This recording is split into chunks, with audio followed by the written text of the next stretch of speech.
Card Wars is an episode of Adventure Time where Jake teaches Finn how to play his favorite card game, Card Wars. It's a holographic board game where they summon creatures to fight each other, with buildings and spells being used as support for the goal of destroying the other player's creatures. It's one of my favorite episodes of Adventure Time, a show I hold close to my heart, and has been turned into a real card game that you and I can play. You might have heard of the physical version of the card game. It's been around for quite a while, and there was a fairly popular mobile game that's unfortunately no longer around. The first release for the physical card game was Finn vs. Jake. It had 2 decks and 8 lands and a rule book that allowed 2 players to get started. The balance of these first 2 decks was a little off, but as the releases went on, the balancing got a lot more reasonable. Everything was kind of in line with each other. The final physical release for Card Wars was a 2v2 set that corresponded with the second Card Wars episode in the series, where Jake and his daughter go and enter a 2v2 tournament. That final set was printed sometime back in 2016. Then in 2023, the company that made the original sets released a Kickstarter that allowed people to purchase copies of the old sets. Card Wars is a great game. You control 4 lands that dictate what kind of creatures and spells will be in your deck. You use your creatures to attack your opponent and to defend from their creatures.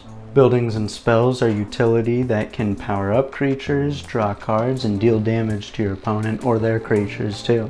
And the way you deal damage to your opponent is by attacking their empty lanes. So you're trying to destroy their creatures to open up opportunities for you to land a hit in. The goal of the game is to reduce your opponent's life total from 20 to 0. When building a deck, you gotta determine what type to make. As I said before, the lands determine what cards go in your deck. Lands come in 6 different types. Corn is OP, plains suck, useless swamp plays with the graveyard, sandy lands have enter the battlefield effects, icy lands are annoying, nice lands power up the more damage they take. There's also rainbow cards which don't have a land type, they're just utility cards. You get 4 lands and the amount of what type you need will be determined by the top right of your cards.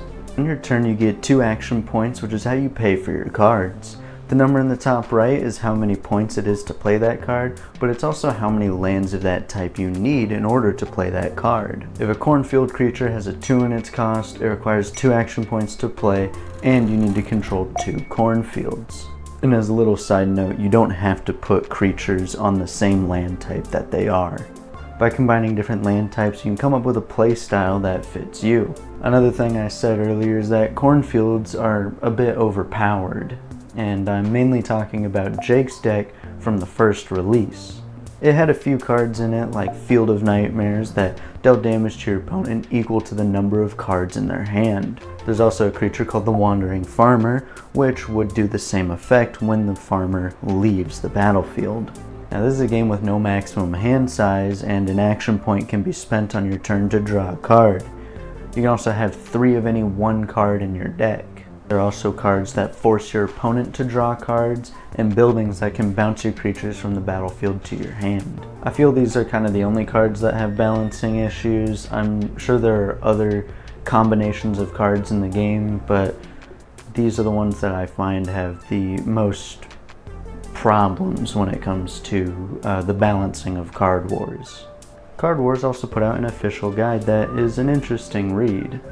The dual decks have a booklet that teach you how to play the game, but it's not the best, as the game is a little too complicated to really fit in a little pamphlet like this. It's kind of like trying to teach somebody how to play Magic the Gathering, but you only get 2 paragraphs to do it. The guidebook is a lot clearer on the rules, as it gets multiple pages dedicated to each individual major rule in the game, and also clarifying some fringe cases. It also shows ways on how to add different cards to the pre-made decks to make them better, and also how you can improve your strategies and just how you play Card Wars in general.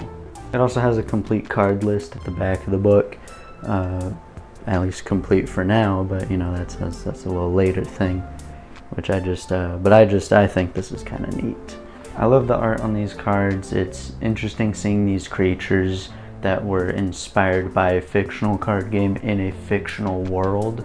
The creatures and spells and even the landscapes all just have really beautiful art on them, and I love seeing anything Adventure Time, and especially from Card Wars.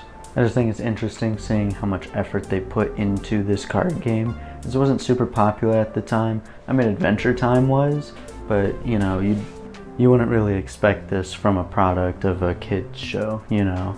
I love Card Wars, and the first Kickstarter was popular enough that Cryptozoic, the company that made Card Wars, did another one for all new cards.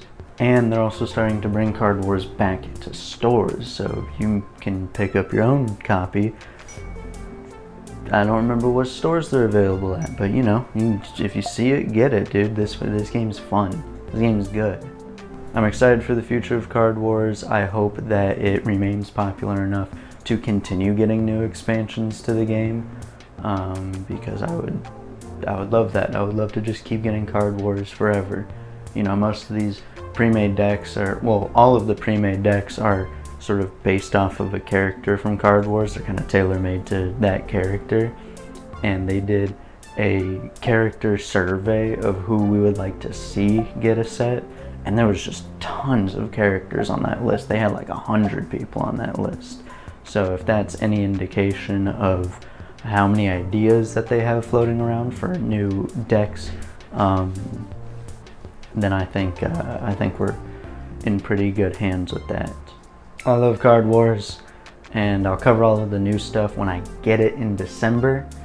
But that's the video. Consider supporting the channel by liking and subscribing. And I've been Fisherman. Thank you.